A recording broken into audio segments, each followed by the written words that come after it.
Hello and welcome. My name is Elizabeth Scott Coons. I'm honored to be here with you today for Snapshot, an arts integration power tool. We're going to dive in with Snapshot, a strategy that many of you may have used, though we'll look at it from a little different perspective. I've used Snapshot with kids as young as 4 years old in pre-K, all the way up through adults. And I find it to be effective, a good use of time, and enjoyable. So we'll look at ways to use Snapshot with students in a remote learning environment or in person. And this is a great strategy for English language learners. And I've also made some adjustments to support social emotional learning during this historic time in history. So by the end of the video lesson today, you'll be ready to plan and facilitate Snapshot lessons with your students and your standards in a way that fits your teaching style. This is perfect for a mini lesson. I call Snapshot an arts integration power tool. So let's begin by taking a look at art integration as defined by the John F. Kennedy Center for Performing Arts. As you read this definition, what words or ideas resonate with you? Snapshot is a powerful and flexible arts integration tool because students engage in a creative process to create the snapshot, which is a silent, frozen pose that illustrates a vocabulary term.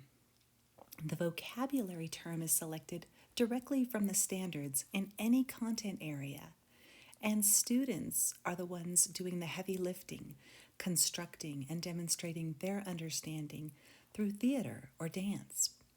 Objectives continually evolve as teachers and students change the structure, goals, and focus of Snapshot. So I want to start today with gratitude. I just want to thank you for being here and thank you for putting kids first and taking time to learn more about arts integration. And high quality arts integration instructional strategies really do implement current research about innovative, creative, and engaging teaching and learning. As we all adjust to new ways of doing things during this global pandemic, it is essential that we don't fall back into outdated, ineffective habits, no matter how comfortable and familiar they are. And while there are certainly challenges with remote learning, there are also new opportunities that did not exist before. So let's step from comfort into courage and leverage this historic moment to grow our instructional practice. I'm honored to share some of what I have learned and eager to learn from each of you as well. So let's start by taking a moment to consider our values and our beliefs about children, about teaching and learning. What might be some ways to align our words, actions, and the things we actually produce or create in the real world so that we're more closely aligned with our true values and our beliefs? As an educator, I believe that we have to be present in order to learn. So even in this pre-recorded lesson, I'm going to make time for everyone to kind of land in this learning environment and just give yourself 30 seconds to breathe and stretch.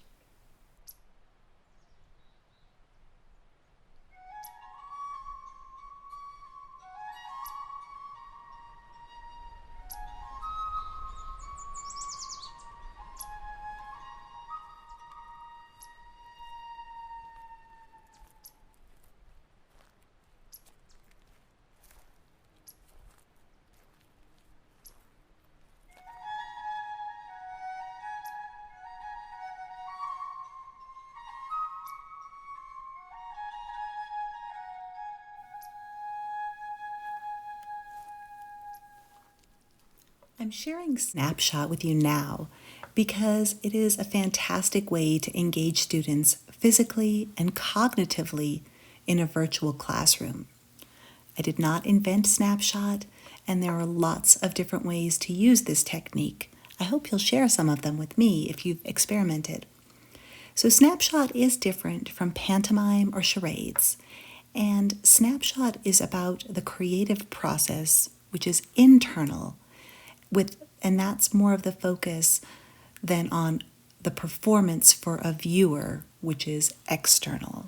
For that reason, I don't recommend performing Snapshot for an audience, and I have not shared photos with you in this film because I don't take photos of Snapshot, and I want to highlight the importance of protecting children's privacy now more than ever as we move to video conferencing with children.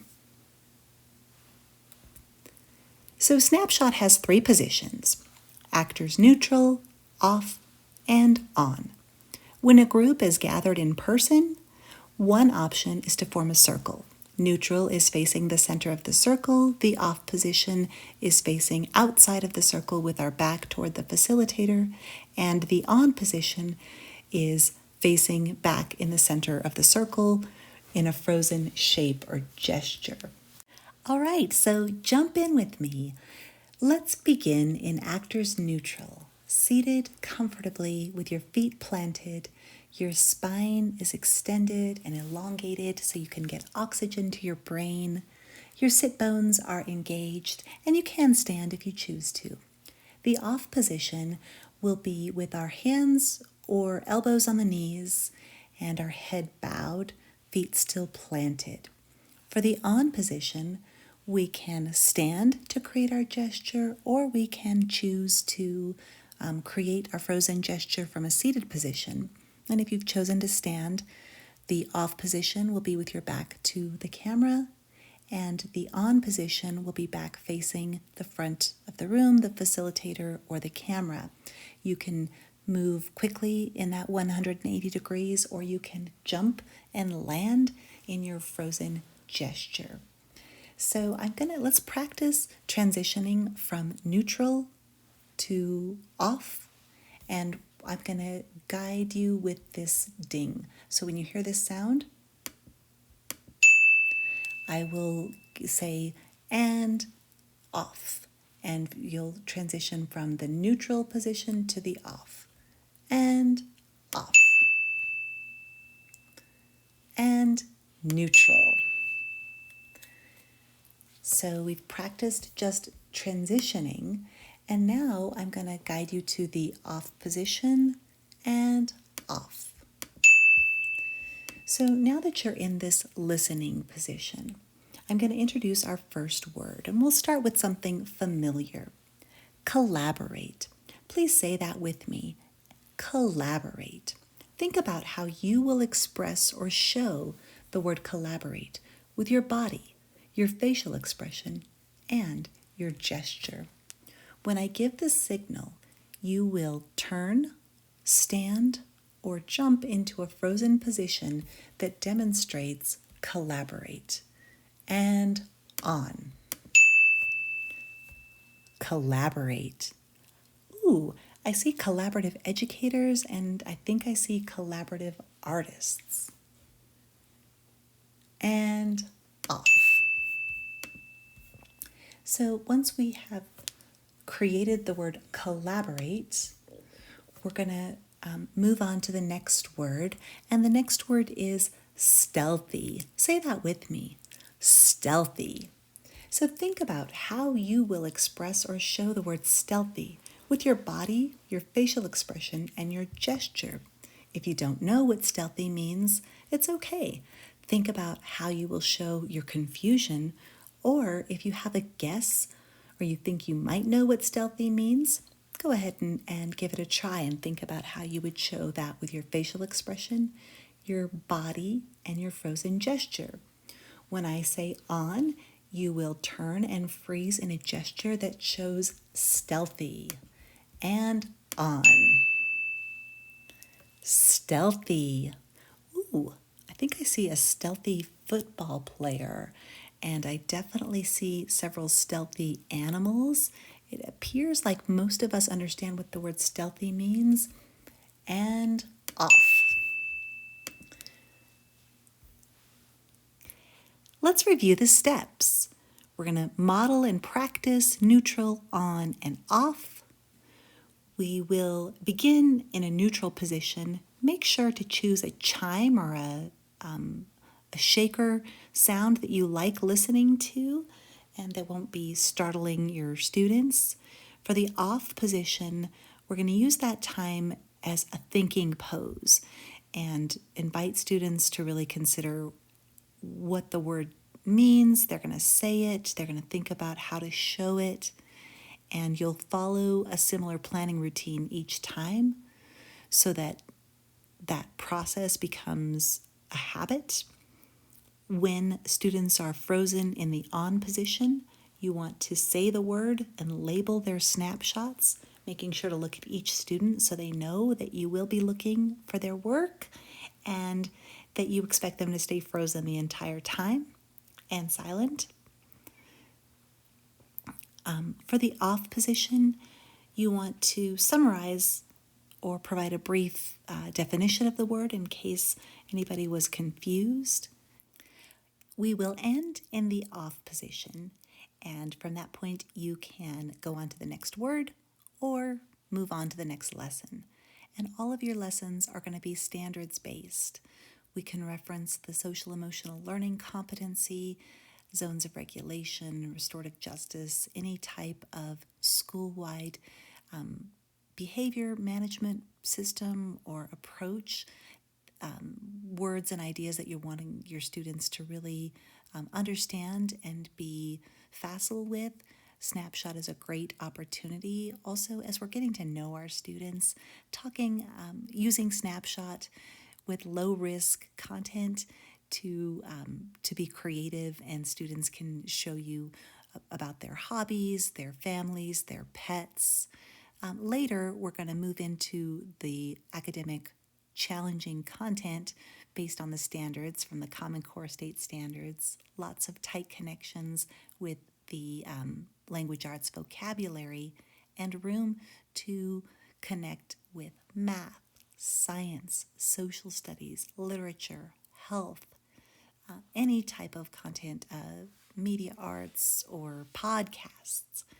With our language learners, we want to reference the WIDA standards for listening, speaking, reading, and writing, and really encourage students to use these words with sentence stems and complete sentences.